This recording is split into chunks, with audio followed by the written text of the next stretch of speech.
The text will serve as a base of our message is from the Gospel of St. Luke, chapter 6, verses 27 through 38. Dear friends of Christ, a man was informed by his doctor that he had rabies.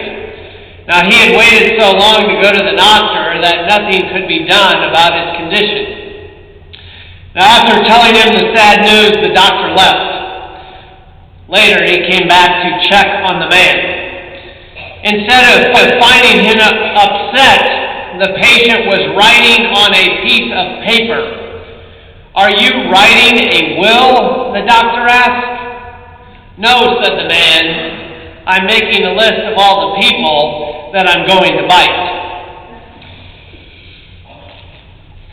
Oh, how we love to live for revenge. Armed with ammunition, ready and equipped to pay back those who have hurt us.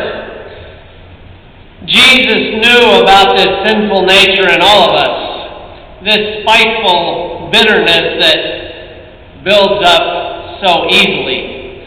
That is why he went to great lengths to give us a better way to live. Don't live for revenge. Live to forgive. Now that is the sum of the message that Jesus shares in our gospel reading from Luke this morning. Listen again to our Savior's words. "But I say to you who hear, love your enemies. Do good to those who hate you. Bless those who curse you. Pray for those who abuse you. To one who strikes you on the cheek, offer the other also. And from one who takes away your cloak, do not withhold your tunic either. Give to everyone who begs from you, and from the one who takes away your goods, do not demand them back. And as you wish that others would do to you, so do to them." Now this is the type of forgiveness that is easier said than done, isn't it? It's not easy to forgive someone who has hurt you, or embarrassed you, or caused you pain. Forgiving then can be one of the hardest things to do in life. Our nature is to strike back, or make them pay, or stop loving them, or cut off all communication. We can't just let them off the hook, can we? Sin is never free. There's always a price. The price has been paid. It was not paid with gold or silver, but with the precious and innocent blood shed by Jesus Christ on the cross.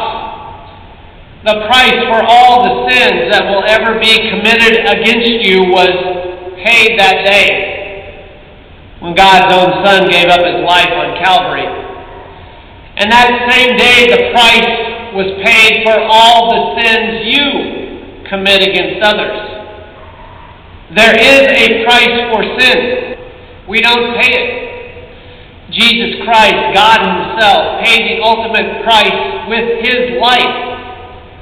Is it right for us then to make others pay for their sins when God doesn't make us pay the price for ours? Jesus didn't live for revenge. When he rose from the grave, he didn't go off in some Stallone, Schwarzenegger rage to track down those who wronged him. We may love that in our hearts and our minds, but that is not God's way. He lives to forgive, and he enables us to live that kind of life also. Jesus says in verse 36, "Be merciful even as your Father is merciful." Alex lives in Colombia. One day he was on his way to work at a banana plantation when armed guerrillas boarded his bus. They ordered everyone off and shot them. Now in the shooting, Alex lost an eye. He later joined a prison ministry where he ran into Ismail, the very man who had shot him years before. Through his sharing of the gospel in prison, Ismail came to the Christian faith. Now, Alex is now on his way to law school to help those who have been improperly imprisoned. And thanks to the peace process in Colombia, many former guerrillas, including Ismail, were pardoned and released from prison. Ismail needed a place to live. So Alex asked him to move into his place. The former guerrilla and its victim are now roommates. Alex, through the work of Christ in his heart, was able to let go of the grudge against the man who had wronged him. He was following the Lord's plan, and there is another Christian believer on earth. God shows his love for us in this, that while we were still sinners, Christ died for us. Since therefore we have now been justified by his blood, much more shall we be saved by him from the wrath of God. For if while we were enemies, we were reconciled to God by the death of his Son, much more, now that we are reconciled, shall we be saved by his life. Live to forgive. Live to love others. When we share the forgiveness that God gives us, it will have an effect in the lives of those we forgive. We may not see the effect right away. We may never see it.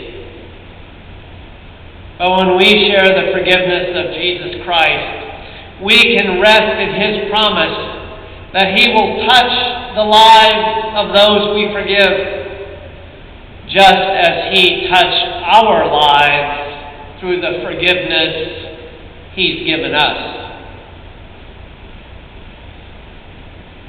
So there it is. God's plan for your life. Live to forgive. That is the kind of life God lives.